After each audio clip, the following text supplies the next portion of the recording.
बोलो भारत माता की, बोलो भारत माता की, बोलो भारत माता की.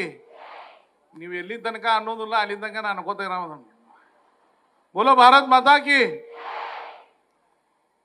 ಈ ಕಾರ್ಯಕ್ರಮದ ಸಾನ್ನಿಧ್ಯ ವಹಿಸಿದಂತಹ ಪರಮಪೂಜ್ಯ ಆಚಾರ್ಯ ಗುಣಧರಂದಿ ಮಹಾರಾಜರ ಚರಣಕಮಲಕ್ಕೆ ವಂದಿಸುತ್ತಾ, ವೇದಿಕೆ ಮೇಲೆ ಆಸೀನರಾದಂತಹ ಮುನಿಗಳಿಗೆ ಮತ್ತು ಭಟ್ಟಾರಕರ ಚರಣಕ್ಕೆ ವಂದಿಸಿ, ಮಹಾಮಹಿಮ ರಾಜ್ಯಪಾಲರಿಗೆ ವಂದಿಸಿ, ವೇದಿಕೆ ಮೇಲೆ ಆಸೀನರಾದಂತಹ ಎಲ್ಲ ಗಣ್ಮಾನ್ಯ ಸನ್ಮಾನಿತರೇ, ನೆರೆದಂತಹ ಶ್ರಾವಕ ಶ್ರಾವಕಿಯರು, ಮಹಾರಾಜರ ಇದು ತಮ್ಮ ನೇತೃತ್ವದಾಗ ಎರಡನೇ ಸಮಾವೇಶ.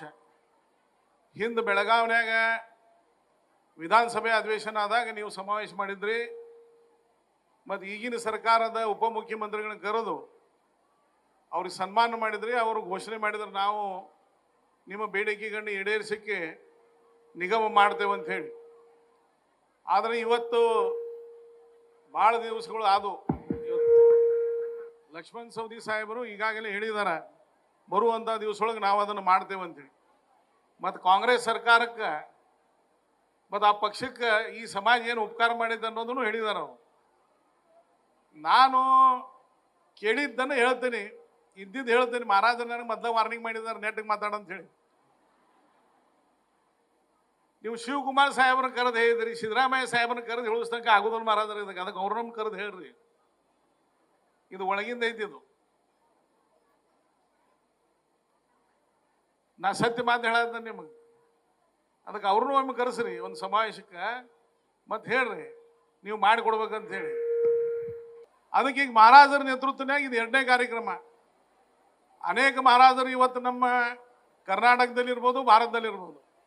ಆದ್ರೆ ಗುಣಧರಂದಿ ಮಹಾರಾಜರಿಗೆ ಇರುವಷ್ಟು ಸಮಾಜದ ಕಾಳಜಿ ಬಹುತೇಕ ನನಗೆ ಬೇರೆದವರಲ್ಲಿ ಕಂಡು ಬಂದಿಲ್ಲ.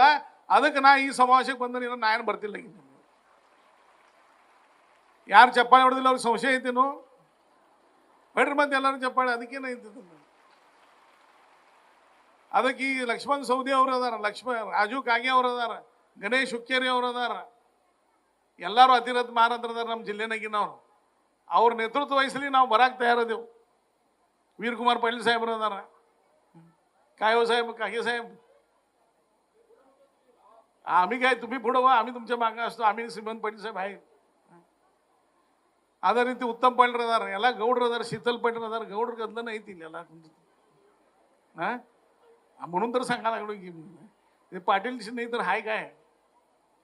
ಅದಕ್ಕೆ ಮಹಾರಾಜರಿಗೆ ನಾನು ವಿಶೇಷವಾಗಿ ನಿಮ್ಗೆ ಅಭಿನಂದನೆ ಸಲ್ಲಿಸುವಂಥ ಯೋಗ್ಯತೆ ಇಲ್ಲ. ಆದ್ರೆ ನೀವು ಇವತ್ತು ಸಮಾಜ ಬಗ್ಗೆ ಕಾಳಜಿ ತಗೊಂಡು ಬರೇ ನಿಗಮ ಅಷ್ಟೇ ಅಲ್ಲ, ಸಮಾಜನಾಗಿರುವಂಥ ನ್ಯೂನ್ಯತೆಗಳನ್ನು ಹೋಗಲಾಡಿಸೋ ದೃಷ್ಟಿಯಿಂದ ಎಲ್ಲ ಭಟ್ಟಾರಕರನ್ನ ಮೊದಲನೇ ಸಲ ನನಗೆ ತಿಳಿದ ಮಟ್ಟಿಗೆ ಭಾಳ ಸಲ ಒಂದೇ ವೇದಿಕೆ ತಂದಂಥ ಶ್ರೇಯಸ್ಸು ಈ ಸಮಾಜನಾಗ ಯಾರಾದರೂ ಆಚಾರ್ಯಗೆ ಸಲ್ತಿದ್ರೆ ಅದು ಗುಣಧರ ಮಂದಿ ಮಹಾರಾಜರಿಗೆ ಸಲ್ಲಿಸ್ತಾರೆ. ಈಗ ಇದೊಂದು ಮಾಡಿದ ಮಹಾರಾಜರ ಭಟ್ಟಾರಕರನ್ನ ಎಲ್ಲರೂ ಹಂಗೆ ದಿಗಂಬರ ಸ್ವಾಮಿಗಳನ್ನ ಒಂದೇ ಇದಕ್ಕೆ ತೊಗೊಂಬಂದ್ಬಿಡ್ರಿ. ಅದನ್ನು ಮಾಡ್ತಾರೆ ಅಂದ್ರೆ ನಿಮ್ಗೆ ಶಕ್ತಿ ಐತೆ, ಅದು ಮಾಡ್ರಿ ಅಂತ ಹೇಳ್ತೇನೆ ನಾನು ನಿಮ್ಗೆ. ಹಿಂಗಾಗಿ ಇವತ್ತು ನಾನು ಹೆಚ್ಚಿಗೆ ಹೇಳೋದಿಲ್ಲ. ಇವತ್ತು ಸಮಾಜದ ಬೇಡಿಕೆಯನ್ನು ಮಹಾರಾಜರ ಮುಖಾಂತರ ಸರ್ಕಾರಕ್ಕೆ ಮುಡಿಸುವಂಥ ಇಲ್ಲಿ ಅನೇಕ ಪಕ್ಷದ ಪ್ರಮುಖರು ಅದಾರ, ಅವ್ರು ಮಾಡ್ತಾರನ್ನೋ ಆಸೆ ನಮಗದ.